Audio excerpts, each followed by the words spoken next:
हाँ भाई बच्चों, good morning good morning good morning. Very very good morning.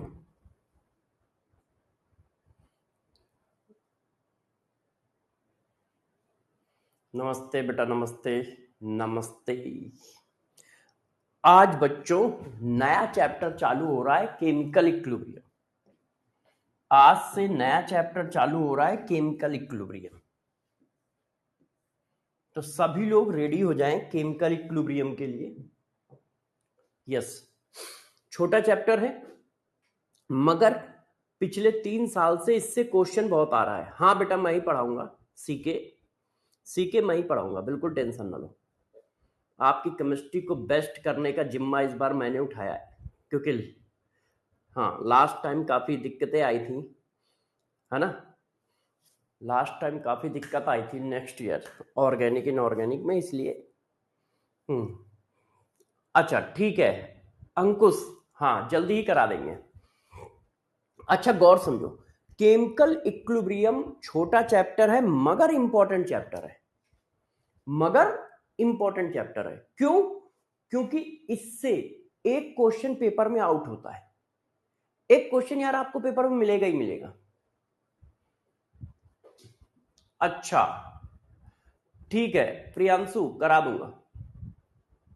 तो चलो, तो बात समझ गए। आपको क्या होगा, इससे एक क्वेश्चन पेपर में मिलेगा ही मिलेगा। जो सिनारियो चल रहा है उसमें 1 से 2 क्वेश्चन पेपर में आते हैं। मतलब जो पिछले यदि मैं 2-3 साल को देखूं तो 1 से 2 क्वेश्चन पेपर में आ रहा है। 1 से 2 क्वेश्चन पेपर में आ रहा है।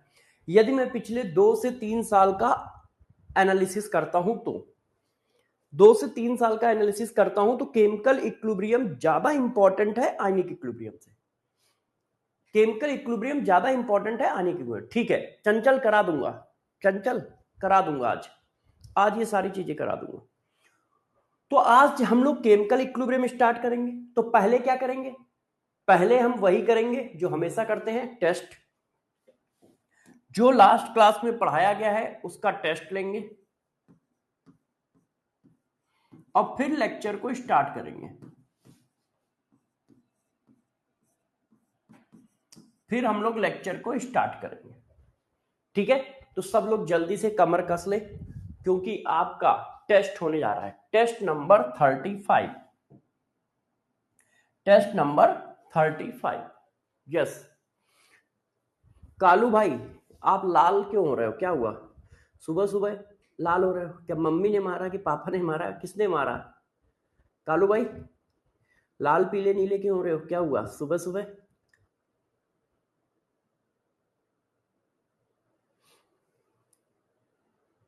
बेटा हीट ऑफ हाइड्रोजनेशन कोई हेडिंग नहीं है, वो एक ऑर्गेनिक का प्रोसेस है बस। वो एक ऑर्गेनिक का प्रोसेस है बस। हम्म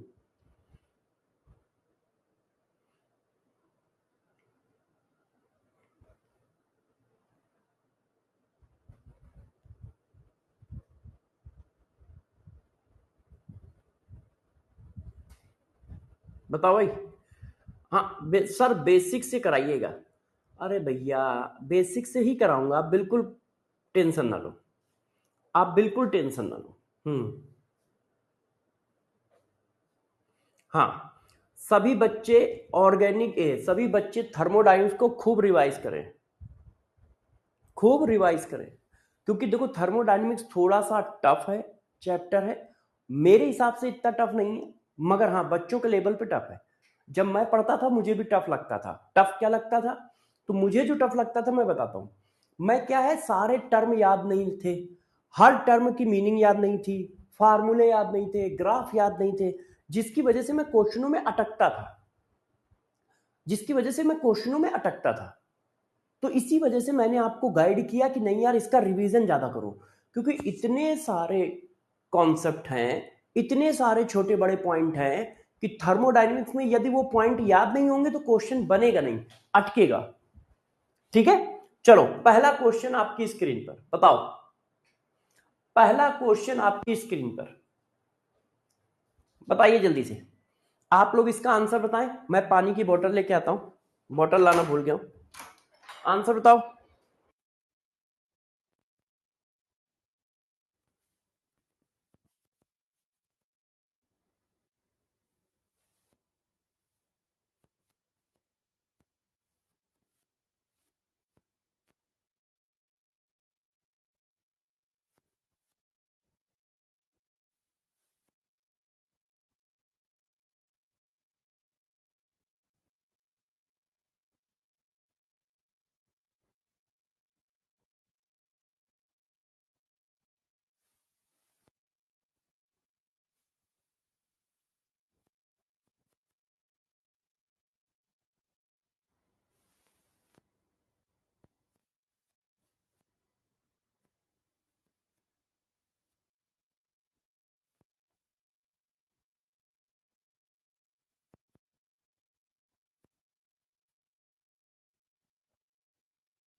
आंसर बताओ,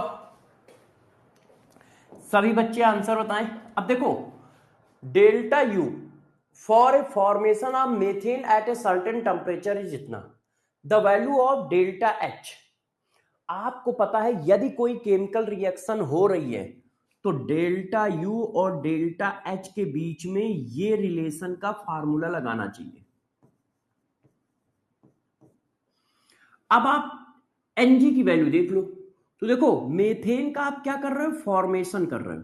देखो क्या लिखा है, delta U of formation of methane. तो किसी भी गैस का फॉर्मेशन कैसे किया जाता है, फॉर्मेशन रिएक्शन कैसे लिखी जाती है, एटम किस फॉर्म में होना चाहिए, उसके एलिमेंटल फॉर्म में।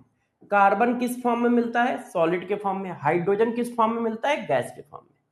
अब इसका डेल्टा एनजी निकालो, तो प्रोडक्ट माइनस रिएक्टेंट -1। अब यहां पर यदि -1 रखोगे तो ये ऐसे आ जाएगा, ऐसे। इसका मतलब डीयू में जब कुछ माइनस करते हो तब इसके बराबर होता है। इसका मतलब डीयू बड़ा है, डीएच छोटा है। इसका मतलब डीयू बड़ा है, डीएच छोटा है। इसका मतलब डीयू बड़ा है, ओह सॉरी, डीयू बड़ा है, डीएच छोटा है। डीयू बड़ा है, डीएच छोटा है। अब इसको देखो, टीएचडी नंबर 2। इसके बाद सभी बच्चे ध्यान से सुने, केमिकल इक्विलिब्रियम चैप्टर स्टार्ट होगा। इसके बाद केमिकल इक्विलिब्रियम चैप्टर स्टार्ट होगा। Test number 2, test question number 2, consider the following reaction between zinc and oxygen, choose the correct option out of the following option. अब ये बताओ, अब चूज द करेक्ट ऑप्शन कह रहा है, the enthalpy of 2 mole of Zn is less than total enthalpy of 2 mole of Zn plus 1 mole of oxygen by 693.8 kilojoule. Enthalpy of 2 mole of Zn is more than, हाँ बताओ भाई, बहुत अच्छा question है, language में फंसाने की कोशिश की गई है। बताओ,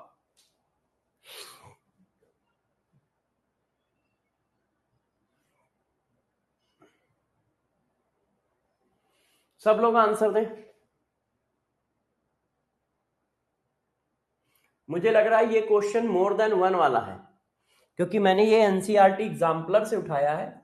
may be 1 and more than 1 answer correct, may be 1 and more than 1 answer correct, क्योंकि जैसा मुझे समझ में आ रहा है कि इसका एक से ज्यादा आंसर हो सकता है। क्वेश्चन बहुत तगड़ा, बहुत अच्छा है, इसके आंसर एक से ज्यादा हो सकते हैं शायद। तो ध्यान रखिए, 1 and more than 1 answer correct है।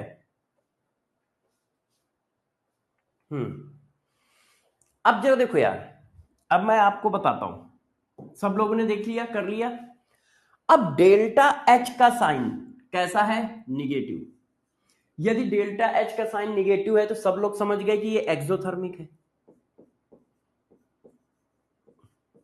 और एक्सोथर्मिक प्रोसेस है, इसका मतलब एनर्जी क्या हो रही है, रिलीज हो रही है। एनर्जी क्या हो रही है, रिलीज। तो ये वाली बात तो बिल्कुल सही है कि इतनी एनर्जी रिलीज हो रही है, ठीक, और ये वाली बिल्कुल गलत है। अब ऊपर की बात समझो, अब ऊपर की बात समझो। देखो हमारा एक्सोथर्मिक का ग्राफ कैसा होगा, ये रिएक्टेंट है। अब एनर्जी रिलीज हुई है तो प्रोडक्ट की एनर्जी और कम हो जाएगी, क्यों, एनर्जी निकल गई। वाई एक्सिस पे एनर्जी है और एक्स एक्सिस पे टाइम है। ग्राफ थोड़ा और अच्छा बना देता हूं, जैसे ज्यादा समझ में आए। ये था ऐसे, ये देखो, तो क्योंकि एक्सोथर्मिक है, तो यदि आप देखो तो इसका मतलब रिएक्टेंट की एनर्जी ज्यादा है। ये देखो, रिएक्टेंट की एनर्जी ज्यादा है और प्रोडक्ट की एनर्जी कम है। अब रिएक्टेंट कौन है, तो रिएक्टेंट हमारा ये है, प्रोडक्ट कौन है ये, तो इसके 2 मोल की एनर्जी कम होगी और इनके ज्यादा होगी। और कितनी ज्यादा होगी, इतनी ज्यादा होगी, क्योंकि एनर्जी निकल गई है। एनर्जी निकल गई है तो एनर्जी नाइदर भी क्रिएट नॉर भी क्या है, नॉर भी एब्जॉर्ब। इसका मतलब रिएक्टेंट ने एनर्जी निकाल दी है ना। तो जब रिएक्टेंट ने एनर्जी निकाल दी है तो इक्वेशन क्या बनी, reactant equal to product plus energy, ये इक्वेशन बनी। तो इसका मतलब प्रोडक्ट की एनर्जी कम है, रिएक्टेंट की ज्यादा है। क्यों, क्योंकि प्रोडक्ट में इतना जोड़ो तब इसके बराबर आ रहा है, प्रोडक्ट में इतना जोड़ो तब इसके बराबर आ रहा है। तो इसके 2 आंसर है, फर्स्ट एंड थर्ड। अब सारे बच्चे मुझे बताएं, 2 में से किसके कितने सही हैं, 2 में से किसके कितने सही हैं, सारे बच्चे बताएं 2 में से किसके कितने क्वेश्चन सही हैं। Yes, very good, very good. देखो मैंने थर्मोडायनेमिक्स में क्या क्या कराया, सारे पीवाईक्यू करा दिए आपको, एनसीईआरटी सारी करा दी, एनसीईआरटी के एग्जाम्पलर भी सारे करा दिए, और खूब नंबर आप क्वेश्चन अपनी तरफ से भी प्रैक्टिस करा दिए। थर्मोडायनेमिक्स में एक्सेस मैंने क्वेश्चन कराए हैं, आपका काम है इसको रिवाइज करना, बार बार नोटबुक को रिवाइज करना, क्वेश्चनों को रिवाइज करना। क्यों, क्योंकि थोड़ा सा टफ चैप्टर है। और टफ क्यों है, क्योंकि इसमें बहुत सारे छोटे छोटे सब हेडिंग है और उनके अंदर भी बहुत सारे छोटे छोटे पार्ट हैं, डिफिनीशन है, पॉइंट है, तो वो सारे बच्चों को याद नहीं रह पाते हैं, बच्चे बेचारे भूल जाते हैं। इसलिए तो थर्मोकेमिस्ट्री की भी प्रैक्टिस आप लोग और कर लीजिए, थर्मोडायनेमिक्स भी प्रैक्टिस कर लीजिए, मगर क्वेश्चन ही नहीं लगाना है। क्वेश्चन लगाने से पहले आप थ्योरी का ज्यादा रिवीजन करें, क्योंकि क्वेश्चन फार्मूला बेस्ड नहीं है, थ्योरेटिकल है। जो भी क्वेश्चन निकलेगा वो थ्योरी से निकलेगा, वो पॉइंटों से निकलेगा, और ये बात मैं कई बार समझा चुका हूं आपको। तो अभी आप इसी के क्वेश्चन करो। कोई भी बच्चा अभी केमिकल इक्विलिब्रियम के क्वेश्चन नहीं करेगा, केमिकल इक्विलिब्रियम तो आज स्टार्ट करूंगा। तो चलो अब भाई स्टार्ट कर लो केमिकल इक्विलिब्रियम। तो सबसे पहले केमिकल इक्विलिब्रियम में किया क्या जाता है, अब बात यहां पे आती है, ठीक है। तो सबसे पहली हेडिंग सारे बच्चे डाल दे कि भाई इक्विलिब्रियम स्टेट क्या होता है, इक्विलिब्रियम स्टेट क्या होता है।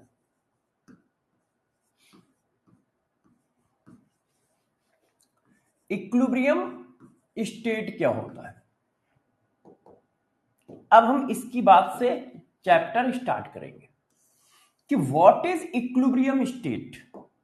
बताइए कि इक्विलिब्रियम स्टेट क्या होता है। तो गौर से अब बातों को समझो। देखो इक्विलिब्रियम स्टेट क्या होता है, तो अब मैं आपको बता रहा हूं, गौर सुनिए। पहला पॉइंट, डायरेक्शन ऑफ रिएक्शन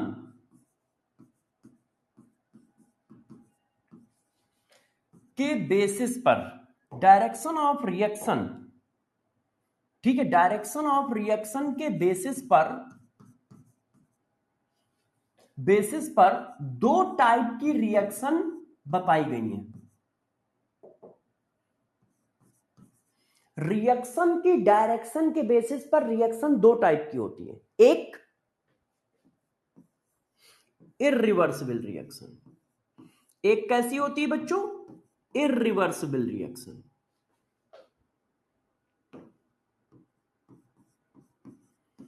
तो किसी ने पूछा ये इररिवर्सिबल रिएक्शन का मतलब क्या है? ये रिएक्शन सिर्फ एक डायरेक्शन में चलती है। Reaction occurs only forward direction, forward direction. ये रिएक्शन जो होती है सिर्फ एक डायरेक्शन में चलती है। डायरेक्शन के बेसिस पे केमिकल रिएक्शन को दो पार्ट में डिवाइड किया गया है, एक इररिवर्सिबल रिएक्शन, एक रिवर्सिबल रिएक्शन। इररिवर्सिबल रिएक्शन किसे कहते हैं? जो सिर्फ एक ही डायरेक्शन में चलेंगी, जो सिर्फ एक डायरेक्शन में चलती है, उनको इररिवर्सिबल रिएक्शन कहते हैं। और वो भी डायरेक्शन कौन सी होती है? फॉरवर्ड। और इनका रिप्रेजेंटेशन जो होता है एक एरो से किया जाता है। ये देखो, ऐसा रिप्रेजेंटेशन ऐसे करते हैं, ऐसे रिप्रेजेंट करते हैं, इस तरह से रिप्रेजेंट करते हैं। फॉर एग्जाम्पल, जैसे ये देखो, कैल्शियम कार्बोनेट को यदि आप ओपन वेसल में रख रहे हो तो ये बस ऐसा होगा, ऐसी रिएक्शन होगी इन ओपन वेसल। ये देखो, तो सबसे पहली बात, जैसे एसिड बेस रिएक्शन, HCl को NaOH से डालोगे तो बस वो न्यूट्रलाइज करके क्या बना देगा? सॉल्ट। ये एक ही डायरेक्शन में रिएक्शन है। ये देखो ऐसे। तो इररिवर्सिबल रिएक्शन क्या है बताओ? हाँ, ये पहला टॉपिक है, पहला टॉपिक अभी चालू हुआ है, अभी तुम चैप्टर के अंदर ही नहीं घुसे, अभी तुम चैप्टर के अंदर ही नहीं घुसे।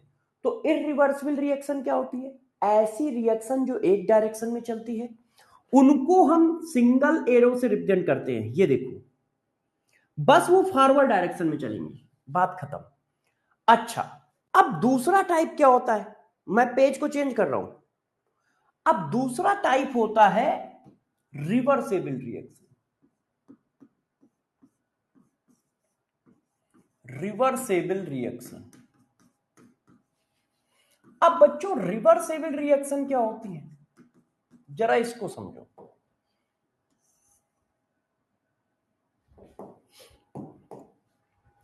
ऐसी रिएक्शन जो दोनों डायरेक्शन में चल सकती हैं, मगर उनकी रिजल्टेंट कोई एक डायरेक्शन होती है।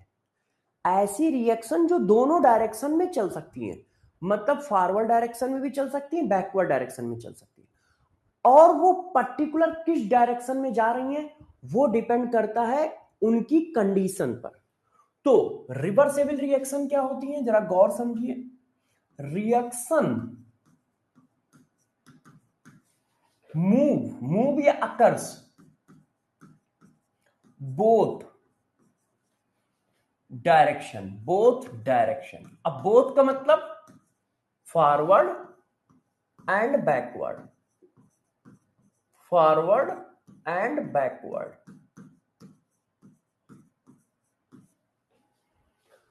ऐसी रिएक्शन जो दोनों डायरेक्शन में हो सकती हैं। अब जा किधर रही है? बट रिजल्टेंट डायरेक्शन,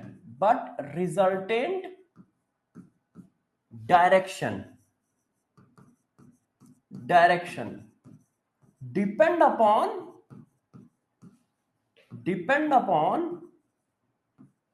कंडीशन, जो उस समय आपने कंडीशन लगाई है। मतलब उसका टेम्परेचर कितना सेट किया है, उसका प्रेशर कितना सेट किया है, एसेट्रा। तो देखो, रिवर्सेबल रिएक्शन, ओके विनोद, मैं ये सारी चीजें सही करा दूंगा, अभी पढ़ाई पे ध्यान दो। रिवर्सिबल रिएक्शन क्या होती है? ऐसी रिएक्शन होती है जो दोनों डायरेक्शन में चल सकती है। जैसे जैसे आपको बहुत सिंपल एग्जांपल देता हूं जो आपको समझ में आ जाए। देखो, जैसे ये पानी है, अब पानी को आप वेपराइज भी कर सकते हो, है ना, और पानी को आप कंडेंस भी कर सकते हो। इसको वेपराइज भी कर सकते हो और वेपर को कंडेंस भी कर सकते हो, दोनों डायरेक्शन में जा रही है। अब इसमें से कौन सा डायरेक्शन होगा ये डिपेंड करेगा सिचुएशन पे। फॉर एग्जांपल देखो, ये पानी है, ठीक है, अब ये पानी है। अब मान लो वेपराइज कैसे होगा? मान लो मैंने यहां टेम्परेचर 120 डिग्री सेंटीग्रेड सेट कर रखा है। अब बताओ पानी क्या करेगा? मैंने टेम्परेचर 120 डिग्री सेंटीग्रेड सेट कर रखा है, तो पानी क्या करेगा? वेपराइज होके पूरे रूम में फैल जाएगा। क्यों? क्योंकि तुमने टेम्परेचर 120 सेट कर रखा है, तो ये सारा पानी वेपराइज होके पूरे रूम में फैल जाएगा, है ना। मैं 20 डिग्री सेट करके गया और पानी पूरे रूम में फैल गया। क्यों? क्योंकि टेम्परेचर 120 डिग्री है, ऐसा। फिर क्या हुआ? फिर कौन आ गया? फिर अर्जुन आया। अर्जुन ने क्या किया? रूम का टेम्परेचर सेट कर दिया जाके 70 डिग्री। तो पानी फिर क्या हुआ? वेपर जो बनी, वेपर फिर क्या हो गई? कंडेंस हो गई। वेपर फिर क्या हो गई? कंडेंस हो गई। तो लिक्विड से वेपर बन गया और वही वेपर कंडेंस भी हो गई। अब डायरेक्शन कौन सी है? क्या लिक्विड वेपर ही बना रहा है? किस डायरेक्शन में चल रहा है? उसके पास पॉसिबिलिटी दोनों है, मगर चल किस डायरेक्शन में रहा है ये कंडीशन बताएगी। यदि टेम्परेचर तुमने 120 सेट कर रखा है तो लिक्विड से वेपर जा रहा है, लिक्विड से वेपर जा रहा है। यदि तुमने टेम्परेचर 70 सेट कर रखा है तो जो भी वेपर बनी है वो कंडेंस हो रही है। तो रिएक्शन की प्रॉपर्टी क्या है कि वो दोनों डायरेक्शन में जा सकती है।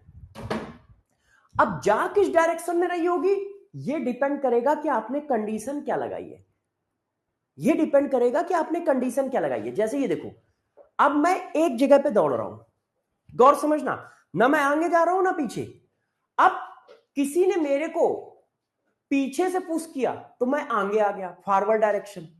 अब किसी ने मेरे को आगे से पुश किया तो मैं पीछे चला गया, बैकवर्ड डायरेक्शन।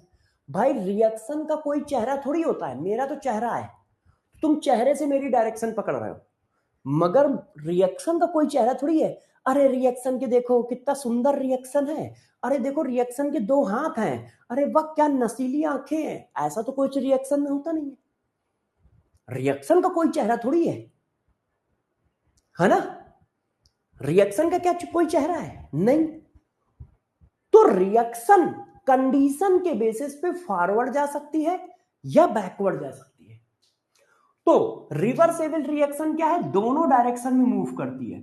अब रिजल्टेंट डायरेक्शन क्या है वो कंडीशन डिसाइड करते हैं। जैसे ये देखो, मैंने एक एग्जांपल दिया, रिवर्सिबल रिएक्शन हमेशा क्लोज कंटेनर में होती है। रिवर्सिबल रिएक्शन कैसे कंटेनर में होंगे बताओ भाई? अकर्स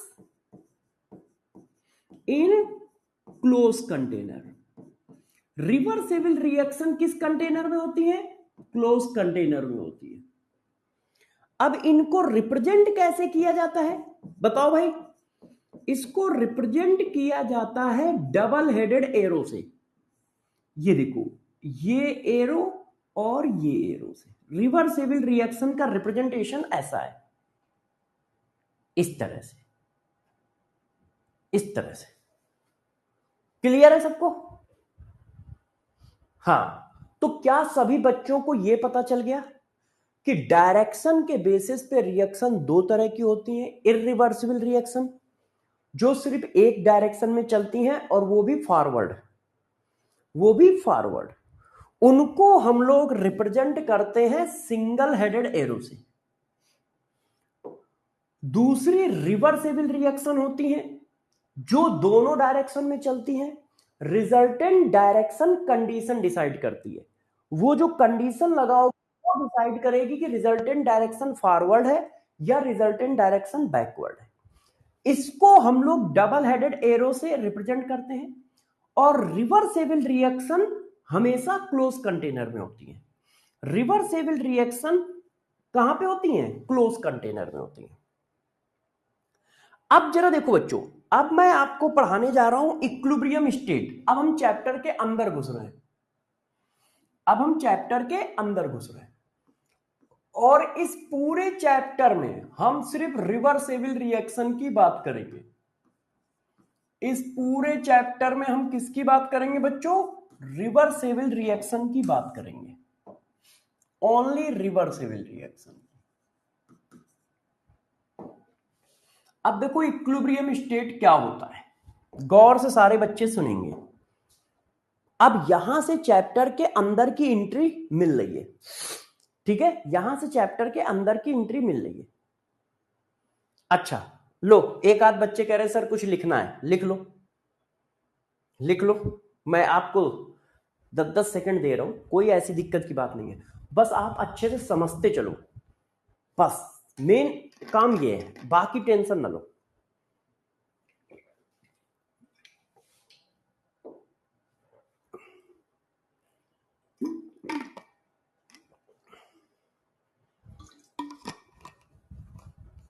बाकी टेंशन ना लो। अब देखो बच्चों, गौर समझिए।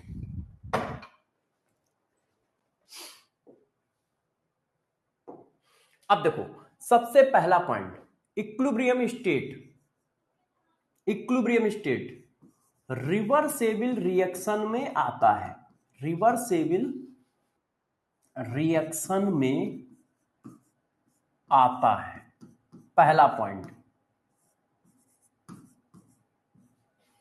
इक्विलिब्रियम स्टेट सिर्फ रिवर्सेबल रिएक्शन में आता है। हम इस चैप्टर में सिर्फ रिवर्सेबल रिएक्शन के बारे में स्टडी करेंगे और किसी की बात नहीं करेंगे। तो पहला पॉइंट तो ये समझो कि इक्विलिब्रियम स्टेट जो कुछ भी होता है वो सिर्फ रिवर्सेबल रिएक्शन में आता है, इररिवर्सिबल रिएक्शन में नहीं आता है। इररिवर्सिबल रिएक्शन ओपन और क्लोज दोनों कंटेनर में हो सकती है। प्रेम खत्री, इररिवर्सिबल रिएक्शन ओपन और क्लोज दोनों कंटेनर में हो सकती है। तो पहला पॉइंट क्या है?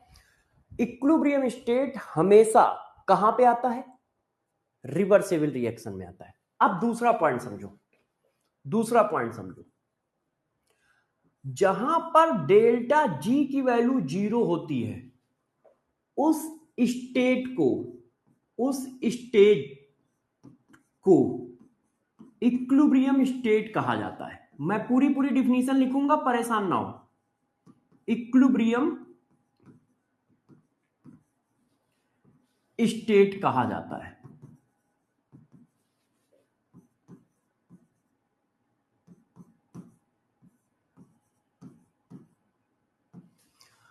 जहां पर डेल्टा जी की वैल्यू 0 होती है उस स्टेट को इक्विलिब्रियम स्टेट कहा जाता है। जहां पर क्या हो? डेल्टा जी की वैल्यू 0 हो, ठीक है? अच्छा, इस जगह पे मैं नोट डाल के लिख रहा हूं, सब बच्चे ध्यान रखना। नोट डाल के लिख रहा हूं, सब बच्चे ध्यान रखना। डेल्टा जी स्टैंडर्ड में बी 0, negative and positive at equilibrium. Definition क्या है जरा बताओ सब लोग? जहां पर डेल्टा जी 0 होता है, जहां पर डेल्टा जी 0 होता है उसे इक्विलिब्रियम स्टेट कहते हैं। डेल्टा जी स्टैंडर्ड कुछ भी हो सकता है, 0 भी हो सकता है, निगेटिव भी हो सकता है, पॉजिटिव भी हो सकता है। डिफिनीशन डेल्टा जी के रिस्पेक्ट में है, डेल्टा जी स्टैंडर्ड के रिस्पेक्ट में नहीं। जहां पर डेल्टा जी 0 होता है उस स्टेट को इक्विलिब्रियम स्टेट कहते हैं। जहां पर भी डेल्टा जी 0 होगा उस जगह को इक्विलिब्रियम स्टेट कहेंगे। फॉर एग्जाम्पल मैं इस चीज का ग्राफिकल रिप्रेजेंटेशन भी दे देता हूं, सारे बच्चे गौर से देखें। देखो मान लो कोई रिएक्शन है, ये देखो, अब गौर समझिए। इधर है टाइम और इधर है डेल्टा जी। अब ये वैल्यू 0,0 है, इसका मतलब इधर वाली वैल्यू पॉजिटिव है और इधर वाली वैल्यू निगेटिव है। इसका मतलब तो यही हुआ। अब आप चाहो तो इस ग्राफ को ऐसे भी कर सकते हो, नीचे की ओर भी खींच सकते हो। क्यों? 0,0 ये है तो ये पॉजिटिव है, ये निगेटिव है। हम ग्राफ की लाइन नीचे कब खींचते हैं? हम ग्राफ की लाइन नीचे कब खींचते हैं? जब हमें निगेटिव वैल्यू कहीं दिखानी होती है। जैसे जनरली आप ग्राफ क्या करते हो, ऐसे बना होता है, ऐसे ऐसे। इसका मतलब क्या है? हमें उसकी सिर्फ पॉजिटिव वैल्यू दिखानी है, तो हम ग्राफ का डिजाइन ऐसे करते हैं, एल शेप में। ग्राफ कैसे दिखाते हैं? एल शेप में।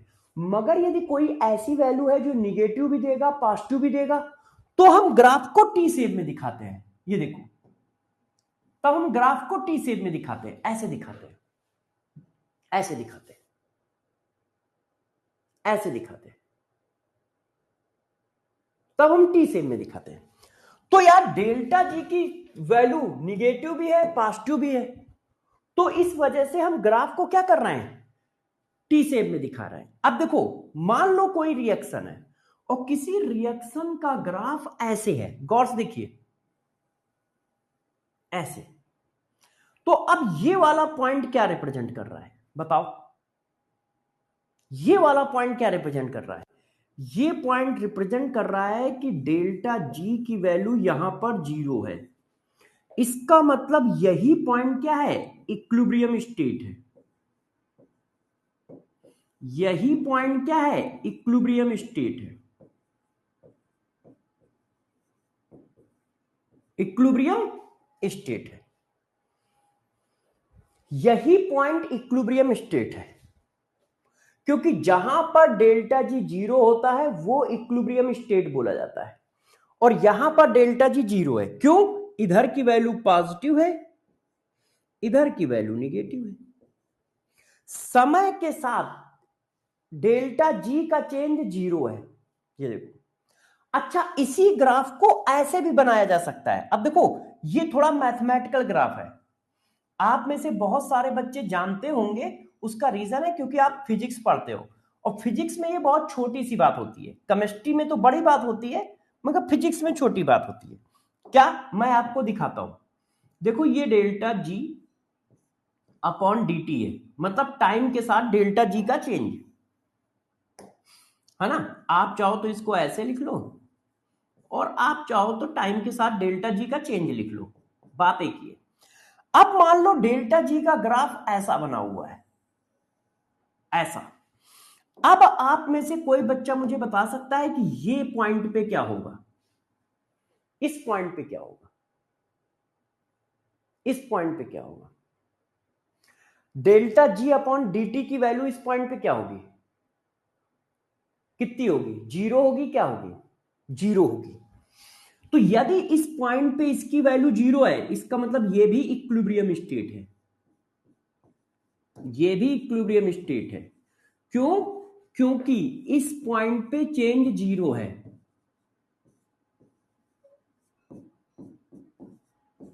समय के साथ डेल्टा जी चेंज नहीं हुआ, तो डेल्टा जी की वैल्यू 0 है, क्योंकि स्लोप 0 आ रहा है। यस, स्लोप 0 आ रहा है। तो जरूरी नहीं कि ग्राफ ऐसा हो। ये देसी ग्राफ है। देसी ग्राफ का मतलब केमिस्ट्री वालों का ग्राफ, इजी ग्राफ। देसी ग्राफ मतलब केमिस्ट्री वालों का ग्राफ, इजी ग्राफ। ये ग्राफ थोड़ा मैथमेटिकल और फिजिक्स की तरह कर दिया गया है, तो हो सकता है उसको टफ क्वेश्चन बनाना हो तो ऐसा ग्राफ भी दे सकता है। और ये ग्राफ थोड़ा इजी ग्राफ है, केमिस्ट्री वाला ग्राफ है। हमें ग्राफ में बस ये चेक करना है कि कहां पर डेल्टा जी की वैल्यू 0 आ रही है। जहां पर भी 0 आ रही है वो पॉइंट इक्विलिब्रियम स्टेट है, बस वो पॉइंट इक्विलिब्रियम स्टेट है। तो गौर से समझो, इक्विलिब्रियम स्टेट क्या होता है? जहां पर डेल्टा जी की वैल्यू 0 होती है उस जगह को इक्विलिब्रियम स्टेट कहते हैं। इक्विलिब्रियम स्टेट किस में आता है? सिर्फ रिवर्सेबल रिएक्शन में आता है, सिर्फ रिवर्सेबल रिएक्शन में आता है। अच्छा, एक एक करके सारा बताऊंगा बेटा, रुक जाओ। सिर्फ रिवर्सेबल रिएक्शन में आता है। इसके पॉइंटर मैं बताता जाऊंगा, आप बिल्कुल परेशान ना हो। अब देखो, अगले पॉइंट पे आया। ये क्लोज कंटेनर में होती है। किसमें होती है? क्लोज कंटेनर या क्लोज वेसल में है होती है। ऐसी रिएक्शनें कहां मिलेंगी? क्लोज वेसल में मिलेंगी। ये क्लोज वेसल में रिएक्शन होती है। ये कहां होती है? क्लोज वेसल में होती है। दूसरा पॉइंट समझते जाइए सारे। ये एक डायनेमिक, ये क्या है? डायनेमिक स्टेट है। तो किसी ने कहा डायनेमिक स्टेट का मतलब क्या है? डायनेमिक स्टेट है बट रिजल्टेंट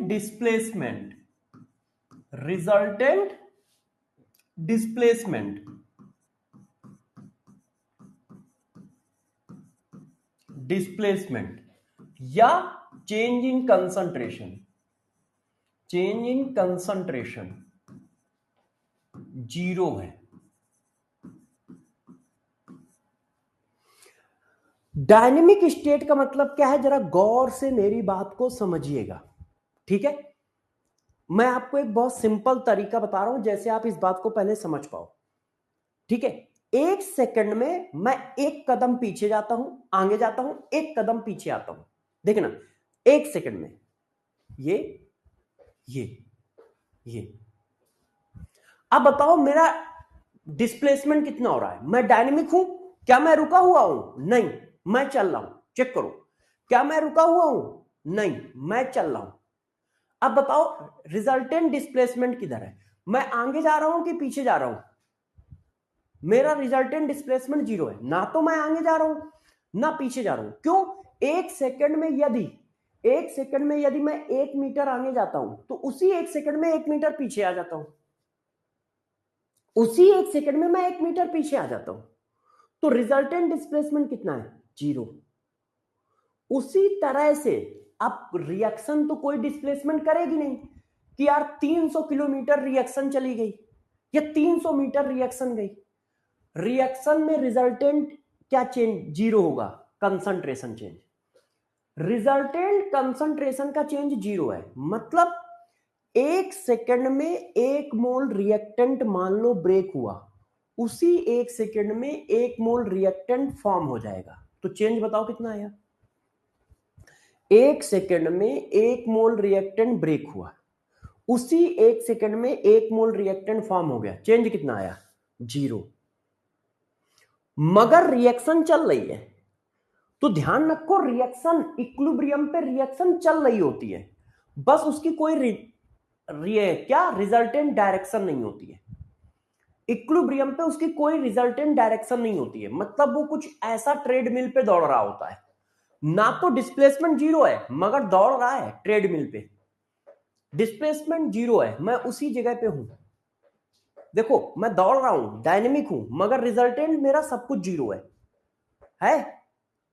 तो इक्विलिब्रियम स्टेट एक ऐसी स्टेट है कि रिएक्शन चल रही होगी मगर ना तो वो आगे जा रही है ना वो पीछे जा रही है। क्यों? क्योंकि 1 सेकंड में जितना रिएक्टेंट ब्रेक हो रहा है उसी 1 सेकंड में उतना रिएक्टेंट फॉर्म हो रहा है। तो ये डायनेमिक स्टेट होती है मगर resultant change in concentration zero होता है। अच्छा और समझो, equal tendency to move both direction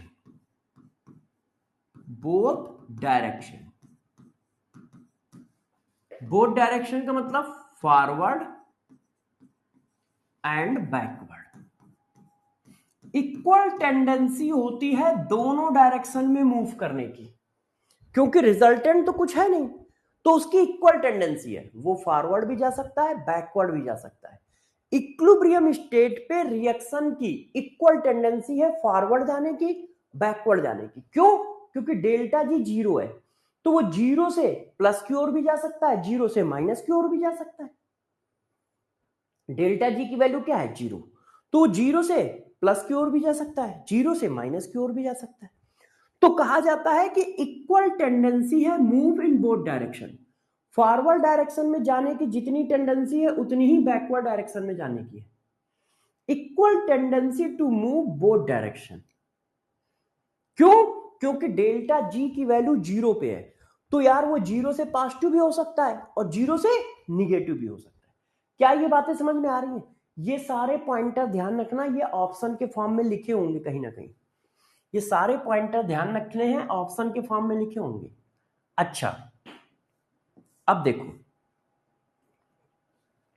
जब आप ये कह रहे हो कि रिएक्शन चल रही है मगर रिजल्टेंट कुछ नहीं हो रहा है, इसका मतलब जिस रेट से रिएक्शन फॉरवर्ड डायरेक्शन में जा रही है उसी रेट से रिएक्शन बैकवर्ड डायरेक्शन में जा रही है। जिस रेट से रिएक्शन फॉरवर्ड डायरेक्शन में जा रही है उसी रेट से रिएक्शन बैकवर्ड डायरेक्शन में जा रही है, तभी तो रिजल्टेंट कुछ नहीं है। मान लो फॉरवर्ड डायरेक्शन का रेट ज्यादा है और बैकवर्ड का कम है, तो रिजल्टेंट क्या आएगा? फॉरवर्ड आएगा। अब फॉरवर्ड डायरेक्शन का रेट कम है, बैकवर्ड का ज्यादा है, तो रिजल्टेंट क्या आएगा? बैकवर्ड आएगा। तो आप कह रहे हो कि इक्विलिब्रियम स्टेट पर रिएक्शन चलती है मगर कोई चेंज नहीं आता है कंसंट्रेशन में। इसका मतलब फॉरवर्ड डायरेक्शन का रेट और बैकवर्ड डायरेक्शन का रेट आपस में बराबर होता है। तो बताओ, rate of forward direction, rate of forward direction बराबर होगा किसके? रेट ऑफ बैकवर्ड डायरेक्शन के।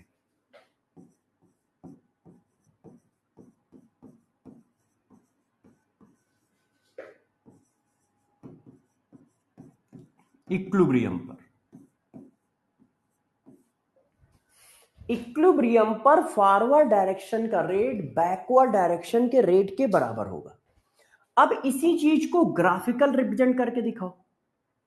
यदि मैं इसी चीज का ग्राफिकल रिप्रेजेंटेशन बताऊं तो कैसे बनाओगे? देखो, अब हम लोग इसी चीज का ग्राफिकल रिप्रेजेंटेशन बना रहे हैं।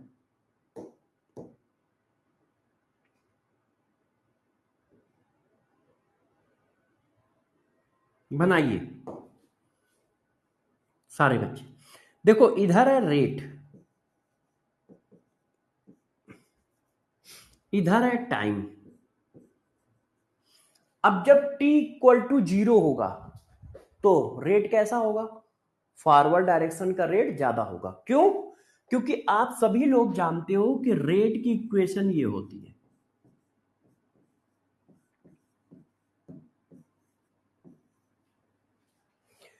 रेट इक्वल टू के कंसंट्रेशन ऑफ रिएक्टेंट की पावर n। n क्या है? ऑर्डर है। n क्या है? ऑर्डर है। एक मिनट रुकना, एक कीड़ा आ गया यार, वो उड़ रहा है, इसको निकाल दे, नहीं तो भी काटे भाई प्रभु। एक मिनट यार बच्चों, भग गया भग गया भग गया।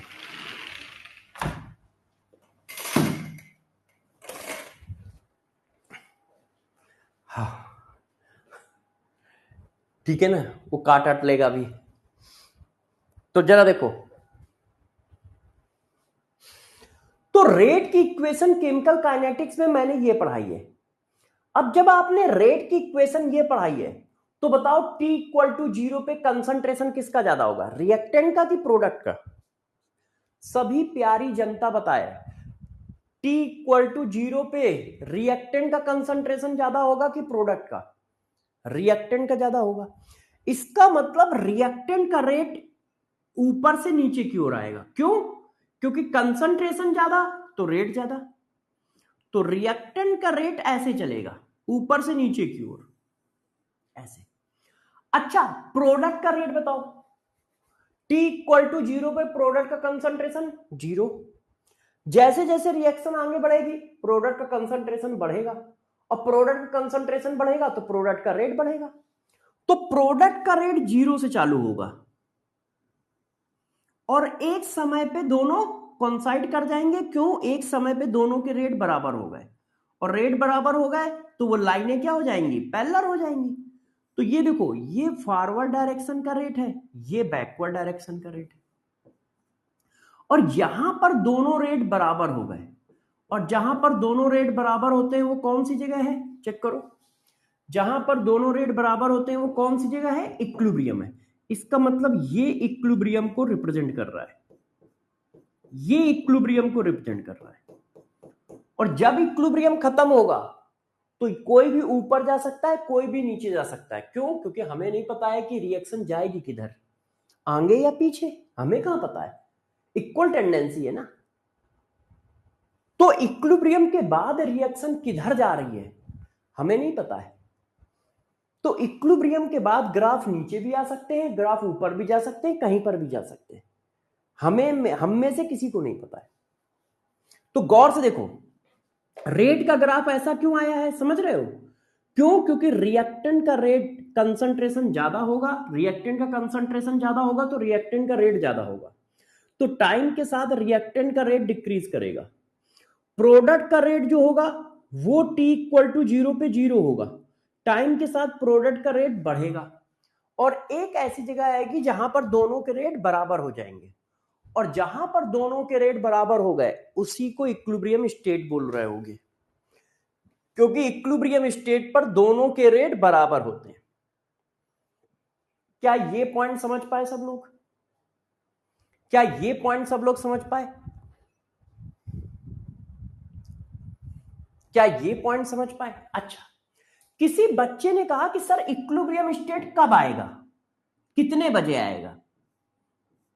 जब 10% रिएक्शन खत्म होगी तब वो स्टेट आ जाएगा, जब 20% रिएक्शन खत्म होगी तब आएगा, कि जब 50% रिएक्शन खत्म होगी तब आएगा। कब आएगा? तो कभी भी आ सकता है। इक्विलिब्रियम स्टेट किसी भी रिएक्शन में, किसी रिवर्सिबल रिएक्शन में कभी भी आ सकता है। हो सकता है 2% रिएक्शन खत्म हुई हो और इक्विलिब्रियम स्टेट आ जाए, उसका कोई टाइम नहीं है कि नहीं 50% खत्म हो तब इक्विलिब्रियम स्टेट आएगा, कभी भी आ सकता है। तो equilibrium state, equilibrium state reaction, equilibrium state कभी भी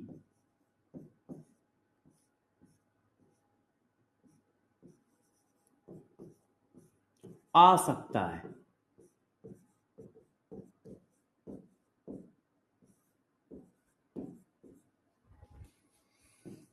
जब रिएक्शन 50% खत्म हुई हो, जब हो सकता है 10% खत्म हुई हो सकता है 20% खत्म हुई हो, मतलब एनी वैल्यू, कोई वैल्यू फिक्स नहीं है। 10% खत्म होने पे भी आ सकता है, 20% खत्म होने पे भी आ सकता है, 23% खत्म होने पे भी आ सकता है, 98% रिएक्शन खत्म होने पे भी आ सकता है, कभी भी आ सकता है। इक्विलिब्रियम स्टेट कभी भी आ सकता है, उसकी कोई फिक्स वैल्यू नहीं है कि नहीं इतने समय आएगा, कि भैया इक्विलिब्रियम स्टेट 4 बजे आएगा, सब लोग टाइमर लगा के बैठ जाओ, ऐसा कुछ नहीं है। पूरी रिएक्शन में इक्विलिब्रियम स्टेट कभी भी आ सकता है, और आता जरूर है, आता जरूर है, ध्यान रखना, आता जरूर है, कभी भी कहीं पर भी आ सकता है।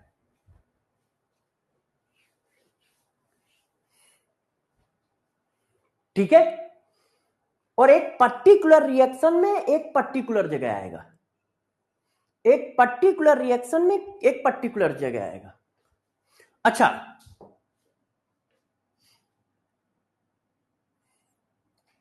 एक मिनट, यहां कभी लिखना है, अभी नहीं लिखना है, यहां लिखना है कभी, अभी लिख गया है, ये भा बना है भाई। इक्विलिब्रियम स्टेट कभी भी आ सकता है, इक्विलिब्रियम स्टेट कभी भी आ सकता है, ध्यान रखिएगा। अच्छा, अब इसके पॉइंटर समझते जाओ, फिर क्वेश्चन भी कराएंगे, क्योंकि इसके पॉइंटर बहुत इंपॉर्टेंट होते हैं, और आराम आराम करा रहा हूं, कोई जल्दबाजी नहीं है। अब जरा अगला पॉइंट समझो, एट इक्विलिब्रियम स्टेट, जब इक्विलिब्रियम स्टेट आएगा तो और क्या होगा, जरा समझना। At equilibrium state concentration of reactant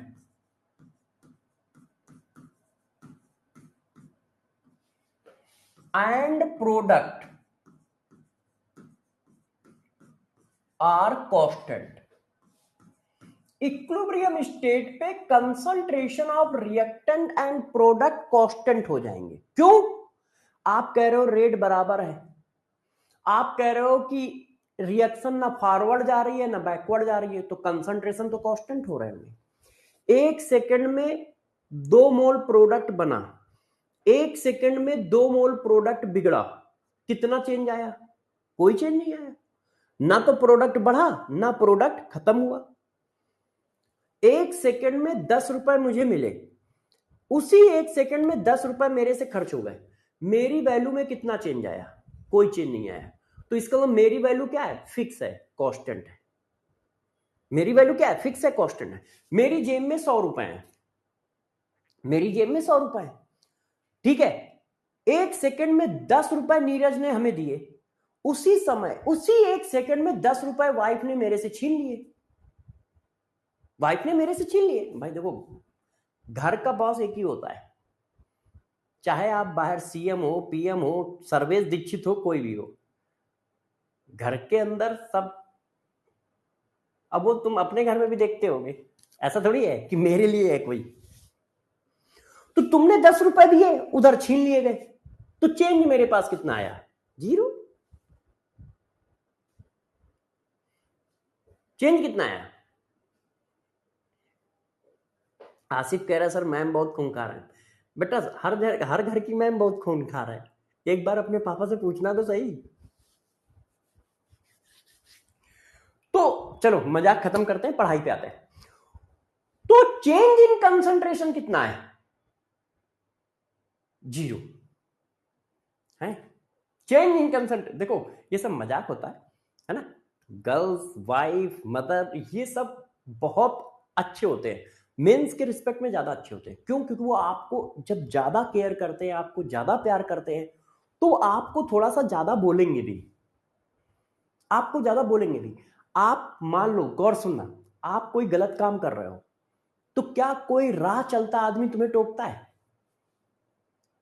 नहीं टोकता। क्यों नहीं टोकता है? क्योंकि उसको मतलब ही नहीं है कि तुम जियो मरो, है ना, अच्छा करो खराब करो। कौन टोकेगा आपको? वही टोकेगा जो आपको प्यार करता होगा, आपको अच्छा देखना चाहता होगा। इसीलिए इसीलिए वो वाइफ होगी, वो मदर होगी, वो सिस्टर होगी, वो तुम्हें टोकेगी। सिस्टर है तो भाई को टोकेगी, तुम ऐसा मत करो, ये वो, मम्मी शिकायत कर दूंगी, पापा शिकायत कर दूंगी। क्यों? क्योंकि वो मार तो सकती नहीं है ना। वाइफ है तो वो कहेगी, क्यों? क्योंकि वो भी मार नहीं सकती। मम्मा है तो कहेगी भी, मारेगी भी। क्यों? क्योंकि वो मार सकती है, वो मार सकती है। और बात आई मेंस की, भाई है, ठीक है, हस्बैंड है और पिताजी है, तो वो भी कहते हैं। तो अच्छा इधर आओ, अब उधर से निकल के दायरे से आते हैं। ये मैंने कवर किया है, क्यों? क्योंकि घर वाले स्टूडियो में पढ़ा रहा हूं, हो सकता है बाहर आवाज जा रही हो, है कि पता चला क्लास के बाद घटनाएं घट जाए, तो इसलिए ये मैंने कवर किया है मामले को। इसलिए मैंने क्या किया है? मामले को कवर किया है, क्योंकि घर के स्टूडियो से पढ़ा रहा हूं, है। लौकुश की भी नहीं है इस टाइम कि कोई बचा पाए, ऐसा भी नहीं है, तो बचने के चांसेस भी नहीं है। वो भी स्कूल गए।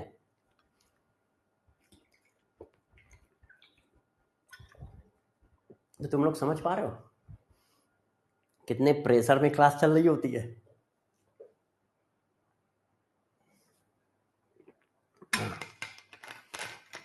तुम सोच रहे होगे डॉक्टर बन जाओगे तो बस सब अच्छा अच्छा होगा, ऐसा नहीं होगा। तुम डॉक्टर बन जाओगे, बहुत बड़े डॉक्टर बन जाओगे, एक जगह आके तुम्हें पता चलेगा नहीं, तुम तो अभी भी भीगी बिल्ली हो। अच्छा चलो मजाक खत्म करते हैं, पढ़ाई पे आते हैं, है ना।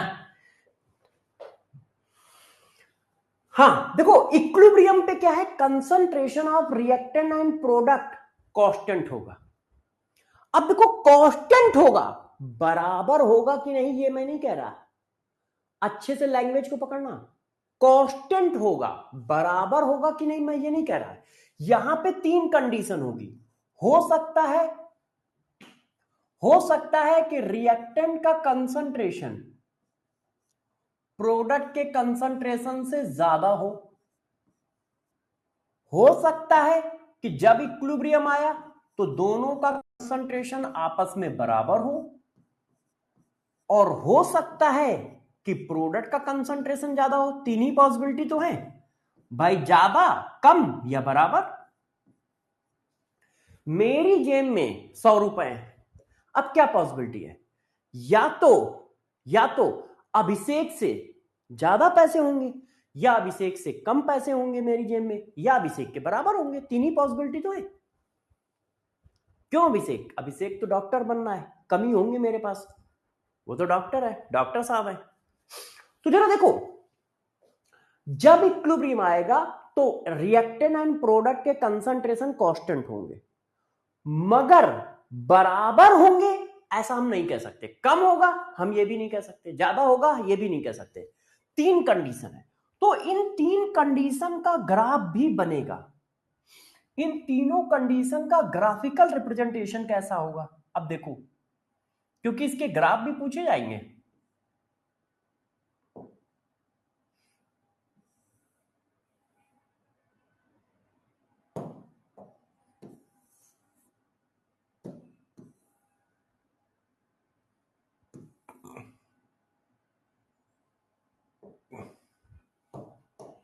अब देखो, इधर है कंसंट्रेशन,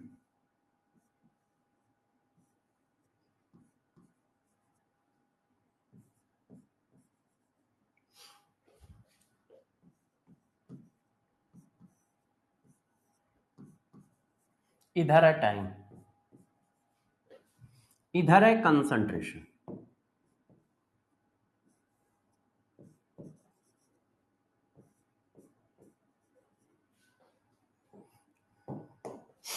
अब देखो, पहली कंडीशन का ग्राफ बनाओ। जब इक्विलिब्रियम आया तो रिएक्टेंट का कंसंट्रेशन ज्यादा है, प्रोडक्ट का कम है। अब रिएक्शन हमारी ये है, रिएक्टेंट, इक्विलिब्रियम, प्रोडक्ट। अब टाइम के साथ रिएक्टेंट का कंसंट्रेशन डिक्रीज करेगा और टाइम के साथ प्रोडक्ट का कंसंट्रेशन इंक्रीज करेगा। तो रिएक्टेंट नीचे आ रहा है, मगर कब तक नीचे लाना है? पहला केस है तो रिएक्टेंट का कंसंट्रेशन ज्यादा है, प्रोडक्ट का कम। तो देखो, रिएक्टेंट नीचे आया, पैरेलल हो गया। पैरेलल क्यों हो गया? इक्विलिब्रियम पे क्या होता है? Concentration constant. तो जब इक्विलिब्रियम आएगा तो कंसंट्रेशन कांस्टेंट हो गया, तो समय के साथ वैल्यू चेंज नहीं होगी, तो लाइन क्या आएगी? पैरेलल। ये रिएक्टेंट है और ये प्रोडक्ट। प्रोडक्ट हमेशा जीरो से क्यों स्टार्ट है? टी इक्वल टू जीरो पे कितना प्रोडक्ट होगा? टी इक्वल टू जीरो पे कोई प्रोडक्ट नहीं होगा। टी इक्वल टू जीरो पे कोई प्रोडक्ट नहीं होगा, तो प्रोडक्ट जीरो से स्टार्ट होगा, रिएक्टेंट ऊपर से स्टार्ट होगा। और पैरेलल आने का मतलब क्या है? कि टाइम के साथ वैल्यू चेंज नहीं हो रही है, और टाइम के साथ वैल्यू चेंज नहीं हो रही है तो इसका मतलब क्या हुआ? इक्विलिब्रियम आ गया है। ये इक्विलिब्रियम है, इसका मतलब ये इक्विलिब्रियम आ गया है, ये इक्विलिब्रियम स्टेट है। और जब इक्विलिब्रियम आई तो रिएक्टेंट ज्यादा है, प्रोडक्ट कम है। चेक करो, रिएक्टेंट की वैल्यू ज्यादा है, रिएक्टेंट की वैल्यू इतनी है, प्रोडक्ट की वैल्यू इतनी है। सही ग्राफ है। अब इसमें आओ, जब इक्विलिब्रियम आया तो दोनों के कंसंट्रेशन बराबर है, तो ठीक है। रिएक्टेंट ऊपर से नीचे आ रहा है, प्रोडक्ट नीचे से ऊपर जा रहा है, और दोनों कॉन्साइड कर गए। कॉन्साइड करने का मतलब क्या है? कि रिएक्टेंट का कंसंट्रेशन, प्रोडक्ट का कंसंट्रेशन बराबर है। और पैरेलल होने का मतलब इक्विलिब्रियम आ गया है, पैरेलल होने का मतलब इक्विलिब्रियम आ गया है। ये इक्विलिब्रियम स्टेट है। अब इसके आगे ग्राफ कैसा जाएगा पता नहीं, हो सकता है इसके आगे रिएक्टेंट फिर ऊपर उठ जाए, बैकवर्ड डायरेक्शन में होगी तो रिएक्टेंट फिर ऊपर उठ जाएगा। हो सकता है रिएक्टेंट फिर नीचे चला जाए, फॉरवर्ड डायरेक्शन में जा रही होगी, क्योंकि इक्विलिब्रियम के बाद रिएक्शन फॉरवर्ड जाएगी या बैकवर्ड जाएगी हमें थोड़ी पता है। अच्छा, अब तीसरा ग्राफ बनाओ। ये किसका था? बी। अब सी वाला ग्राफ बनाओ। सी वाले में क्या है, प्रोडक्ट ज्यादा है रिएक्टेंट कम है, तो जब इक्विलिब्रियम आया तो रिएक्टेंट की वैल्यू कम हो गई और प्रोडक्ट की वैल्यू ज्यादा है। ये देखो, जब इक्विलिब्रियम आया तो प्रोडक्ट का कंसंट्रेशन ज्यादा है, रिएक्टेंट का कम है, और पैरेलल होने का मतलब इक्विलिब्रियम आ गया। कहां से पैरेलल है, यहां से पैरेलल है, तो ये इक्विलिब्रियम को रिप्रेजेंट कर रहा है, ये इक्विलिब्रियम को रिप्रेजेंट कर रहा है। क्यों, लाइन पैरेलल है, और लाइन पैरेलल होने का मतलब इक्विलिब्रियम स्टेट को रिप्रेजेंट करना। लाइन पैरेलल होने का मतलब इक्विलिब्रियम स्टेट को रिप्रेजेंट करना। क्या ये तीनों ग्राफ सबको समझ में आए? क्या ये तीनों ग्राफ समझ में आए?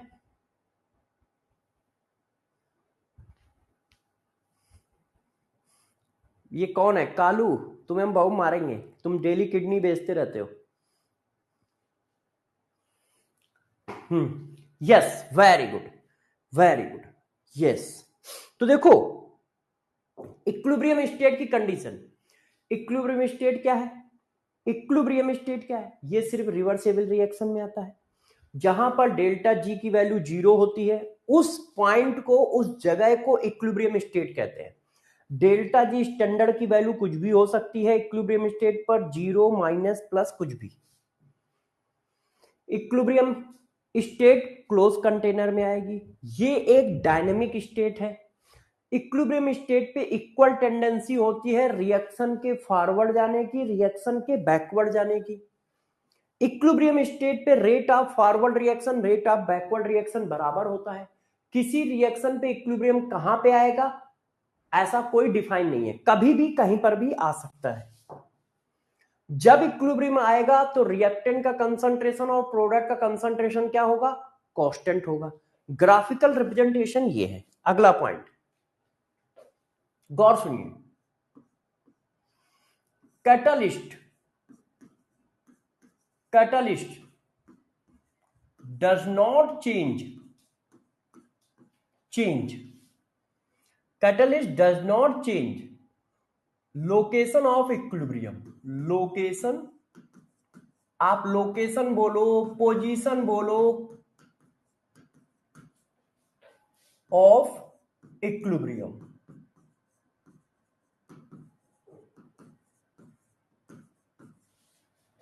Only change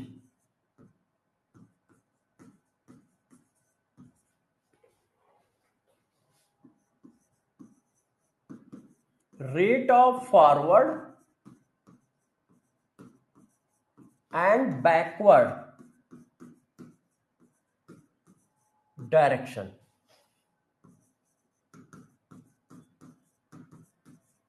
and reduce to time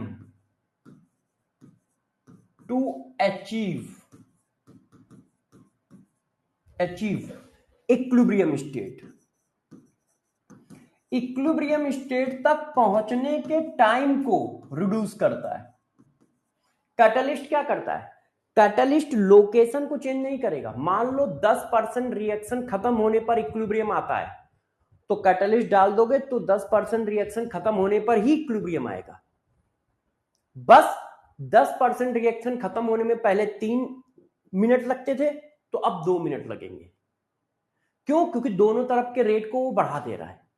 catalyst क्या कर रहा है, दोनों तरफ के रेट को बढ़ा दे रहा है, मगर जिस जगह पे इक्विलिब्रियम आता है उसी जगह पे आएगा। इक्विलिब्रियम स्टेट को चेंज नहीं करेगा, वो रेट बढ़ा देगा, जिसकी वजह से इक्विलिब्रियम पर पहुंचने का टाइम कम हो जाएगा, मगर आएगा उसी जगह पे, आएगा उसी जगह पे, है ना। जैसे तुम अपने फ्रेंड से कहते हो वहीं मिलेंगे अड्डे पे, तो अब साइकिल से गए तो अड्डे पे देर से पहुंचोगे, है, और बाइक से गए तो अड्डे पे जल्दी पहुंचोगे, पहुंचोगे वहीं, है ना। स्कूल में होता है ना, जैसे हम लोग पढ़ते थे, जब हम लोग छोटे थे तो पढ़ते थे तो ये होता है शाम को कहाँ मिलना है, तो अड्डे पे। अड्डे का मतलब क्या है, एक शॉप थी, कॉन्फ्रेंसिव शॉप नहीं होती जिसमें पेटीज, कोल्ड ड्रिंक और ये सब छोटा सामान मिलता है, तो उस दुकान को, वो दुकान मेरे घर के से 10-12 कदम आगे थी, तो मोहल्ले के जितने भी लड़के होते हैं, है ना, कि शाम को कहाँ मिलोगे, वहीं पे मिलेंगे। क्यों? उसके बाद प्लान बना के खेलते थे या खेलने जाते थे। ठीक है। हाँ, नहीं नहीं, चाय आय नहीं पीते थे। अब 11th class, 12th class, 8th class, 9th class का बच्चा घर के बाहर चाय पिएगा? ये आजकल के जमाने में चलता है, उस समय नहीं चलता है। क्यों? क्योंकि घर से इतने पैसे ही नहीं मिलते थे कि तुम घर से बाहर जाके चाय पियोगे। चाय तो घर में पी लेंगे, मम्मी से बोल के कि मम्मी चाय बना दो। तो चाय आय नहीं पीते थे। वो बस बहुत ज्यादा होता था तो पेटीज है। अब जैसे आप पता नहीं कितने रुपए की आती है पेटीज, ठीक है। उस समय तो देखो 2 रुपए, जब मैं अपने जगह की बात बताता हूँ, जब मैं था 2 रुपए, 3 रुपए, और बहुत स्टैंडर्ड पेटीज किसी बड़ी कॉन्फ्रेंस में जाओ तो 5 रुपए। तो हम लोग तो 2 रुपए वाली खाते थे। क्यों? पैसे ही नहीं होते थे, तो 2 रुपए वाली खाते थे। और कोल्ड ड्रिंक की बोतल कांच वाली जो 200 ml की आती है, अब वो बोतल चलती नहीं है। वो मिलती थी 7 रुपए, 8 रुपए, 10 रुपए, 200 ml। 7 रुपए की, 8 रुपए या 10 रुपए बस। मतलब यदि जेब में 10 रुपए हैं तो इसका मतलब एक पेटीज खा सकते हो और एक कोल्ड ड्रिंक की बोतल पी सकते हो। और पूरी कोल्ड ड्रिंक की एक बोतल पीने में ना तुम झाग छोड़ दोगे। मतलब नाक के पास बड़ा सा वो आ जाता था, अजीब सी वो आता है ना जब बहुत ज्यादा कोल्ड ड्रिंक पी लो तो। क्यों? उस टाइम इतनी स्ट्रांग आती थी। लिम्का, पेप्सी, ऐसी कंपनियां, मेनली लिम्का की बहुत स्ट्रांग होती थी। अब तो सब फर्जी टाइप की कोल्ड ड्रिंक आती हैं, मीठी मीठी टाइप की। उस समय अच्छी आती थी।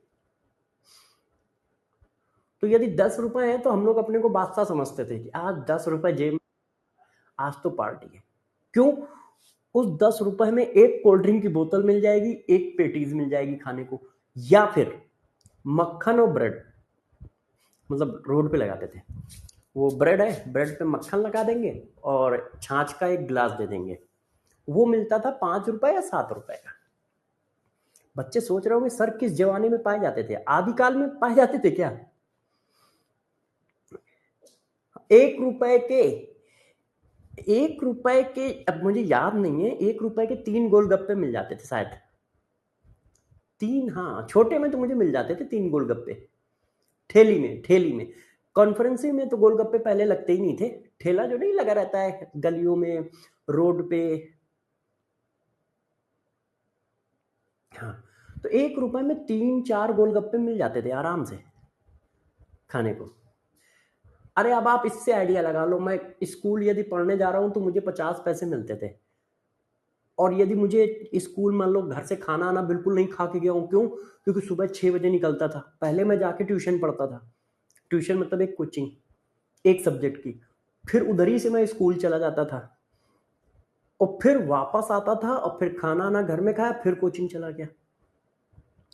तो मान लो सुबह सुबह कुछ नहीं मिल पाया तो फिर 1 रुपए मिलते थे, 1 या 2 रुपए उस दिन। 1 या 2 रुपए, नहीं तो फिर 50 पैसे।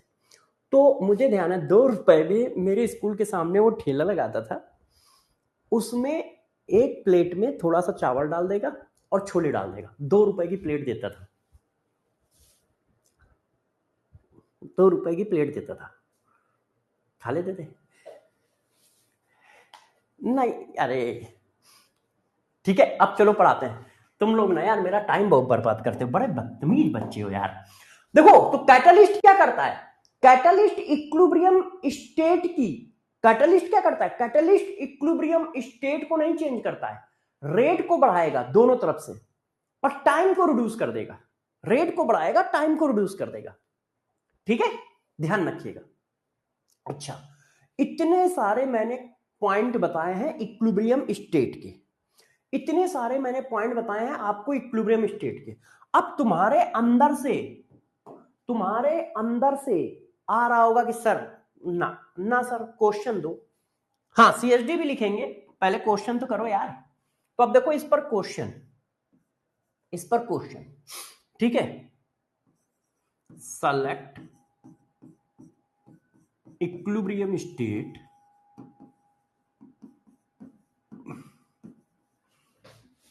in given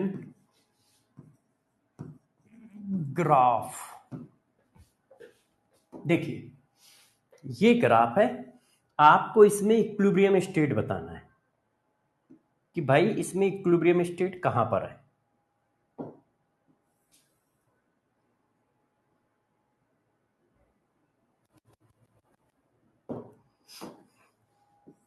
ये कंसंट्रेशन है, ठीक है।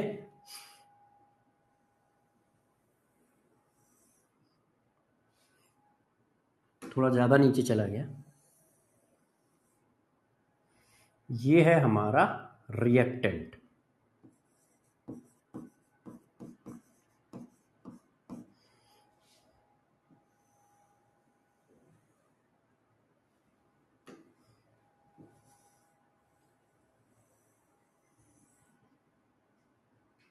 ये है हमारा प्रोडक्ट।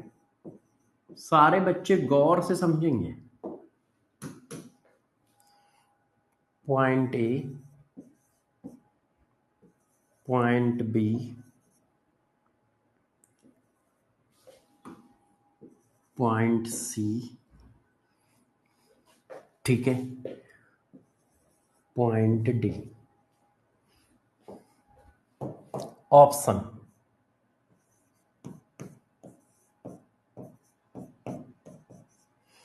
किस पॉइंट पर इक्विलिब्रियम स्टेट है बताओ। जितना मैंने पढ़ाया है उसके हिसाब से बताओ, और सही बताना नहीं तो बहुत पिटाई होगी। सही बताना नहीं तो बहुत पिटाई होगी।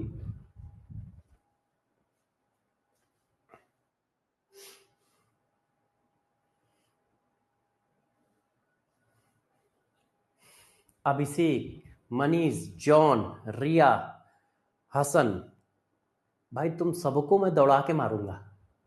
दीपक, सबको मैंने बताया क्या है। ये क्या लिखा है, कंसंट्रेशन। ये क्या लिखा है, टाइम।